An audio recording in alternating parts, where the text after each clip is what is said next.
Hello everyone, myself Dr. Jyoti Mandala. Welcome you all to the video lectures on Python programming. We are in our lecture number 14. So, before proceeding to the further concepts in Python programming, let us see some of the revision concepts like what actually an object-oriented programming is and what are all the features of object-oriented programming in this lecture. So, once this is clear to all, we'll move further in the concepts of Python programming. Right? So, let us see the introduction part to the object-oriented programming. So, first one is what is the difference between a procedure oriented programming language and an object oriented programming language? So I think most of you all learn about procedure oriented languages like C and object oriented programming language like Java. I think most of you have learned. So what is the difference between these two, procedure oriented programming language and and object oriented programming language, and let us see what are the drawbacks of this procedure oriented programming language and object oriented programming language. So this lecture is completely theoretical where I am not going to give any programming technology here. Just I'll be giving a brief introduction about these concepts theoretically only. So listen carefully, all of you. So let us see first one, a procedure oriented programming language. Now in procedure oriented programming language, the main focus is given to task only. So what happens is when a problem is given to you, if you are following a C programming language, so what is the thing we'll be doing there? We'll be first writing the solution for that problem through a flow chart. So diagrammatic representation will be doing, which is called as a flow chart, and from that flowchart we'll be writing the sequential steps. So those sequential steps are known as algorithm. So first we'll write down the draw the flowchart, and from that flowchart we'll write down the algorithm, and from that algorithm we'll develop the functions. So where those functions will be written in the form of C program. Let us consider C programming language. Now what happens in this procedure oriented programming language is the number of functions will go on increase if the task is the complex task. That means the number of functions, if you are going on increasing, then the number of lines of code will also increase. So that is the problem with this procedure oriented programming language, where the main focus is on the task only, right? And some more problems with this procedure oriented programming language is understandability is very difficult. Why? Because the number of functions are going on increasing if the program complexity goes. So because the program is very difficult to understand. See, the program should be in such a way like if it is developed by one person and if it is handed over to another person, or if it is moved to another person, the code should be in such a way like it should be clear to the other developer also, so that he can add some more things to that one. But if he spends a lot of time understanding the already available code, then it will be difficult. So with this procedure oriented programming language, the understandability is not that much, right? So that is the first problem. And the second problem with this procedure oriented programming language is there is no security. What is mean by no security is, see, as we have a concept called global variables concept in our C programming language, that means that variable can be used by any function. That means there is no limitation for that variable. So because of that there is no security for such a variables, and that's why we can say there is no security in our procedure oriented programming language.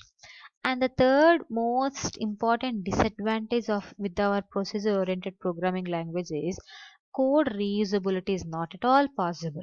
That is one more disadvantage with our procedure oriented programming.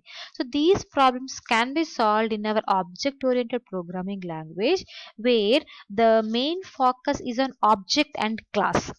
Class is nothing but which is having a variables and its own methods, and the variables and the methods in the class can be accessed through object. Our main focus is on object only, so that's why it is called as object oriented programming language.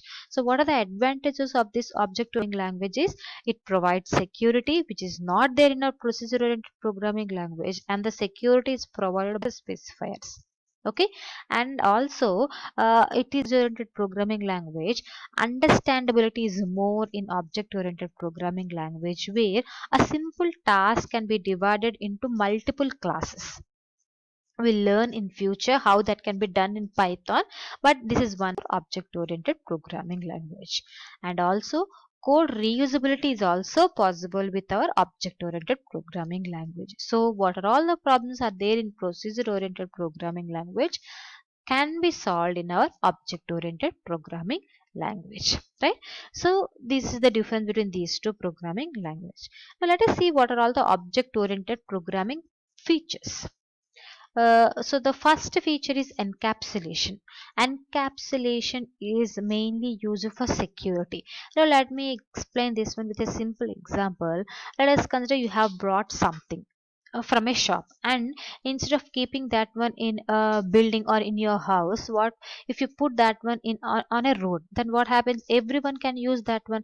That means you are not providing any security. There is no security for that. That will be publicly available to everyone, and anyone can use that the thing that you have purchased. But if you want to provide security for that one, you need to bind that one, you need to put that one in a building or in between the four walls where you can have a lock for that one.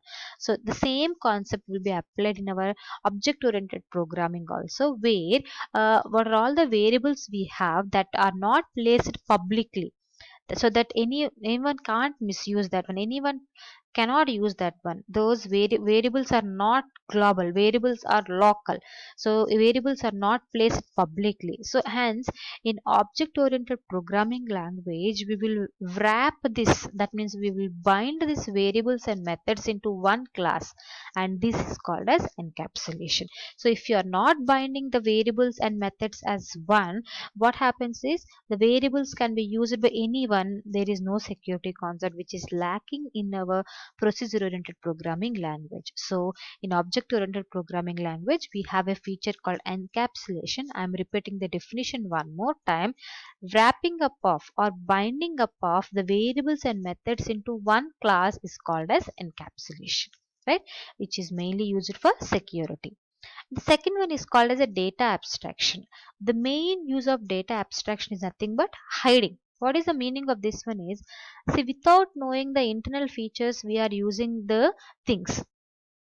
That means, let us consider you are using the washing machine and you don't know how it is internally working and how it has been designed. Everything it is not known for us. Simply, we are using that for washing our clothes, right? And one more example, you are using your mobile phone. You don't know how it has been designed, how it has been coded inside software. Everything is not known for us. Just we are using the you are using the mobile phone without knowing the internal details. This is a real time example, right? So this is called as data abstraction. That means hiding the essential features. Only it will be showing the essential features without including the background details. Let us see one more example, like you are using your library functions, where the code behind that one we don't know, just we are using those library functions. That is called as data abstraction. So I am repeating one more time.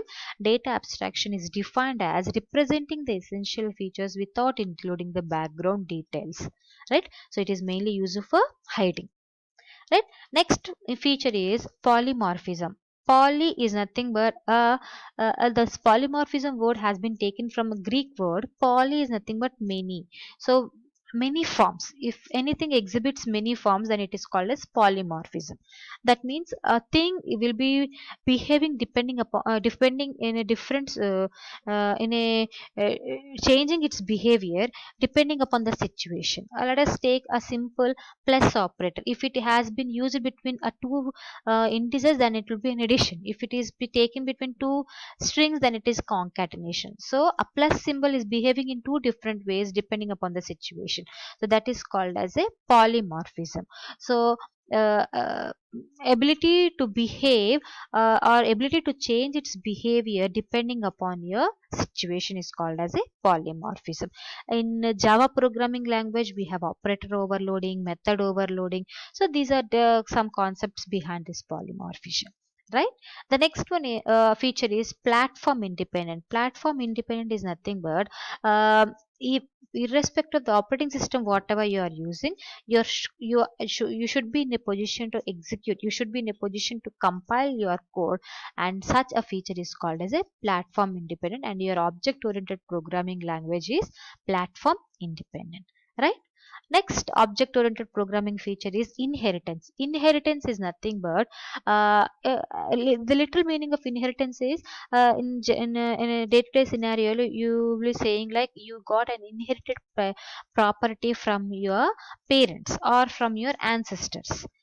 Okay, you have something, and to that already existing thing you have additional things which you have got from your ancestors. So a property which you got from ancestor, that means you got an inherited property. The same thing is applied in our object oriented programming language, where an already existing class will be getting a new will be getting the features from the already from already available class.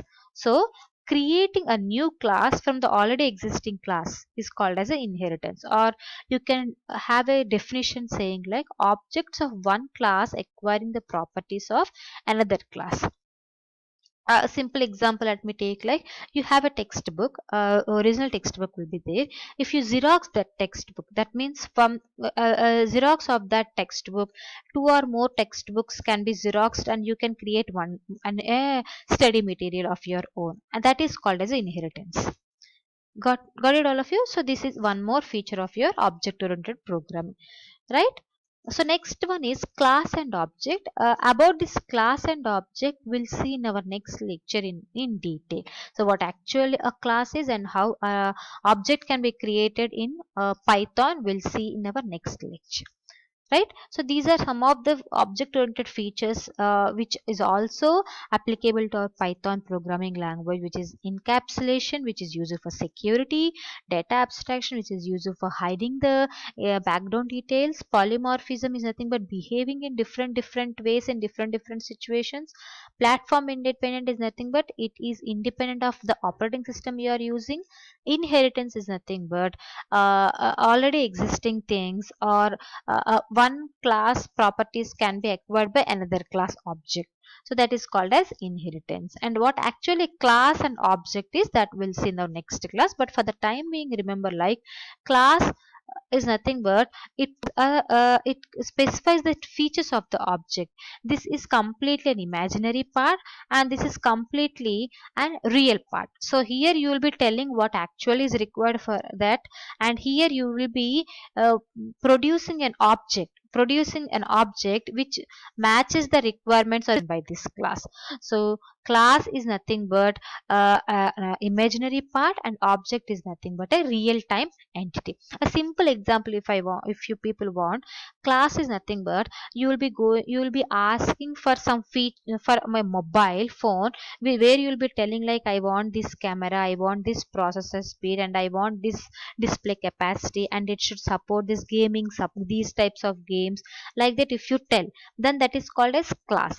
Object is nothing but one mobile, let us consider a Nokia mobile or a Samsung mobile, which matches the features what you have told here, like what type of camera you have told, what type of process speed you have told, meeting all those requirements and producing one real time thing or an object is called as a object.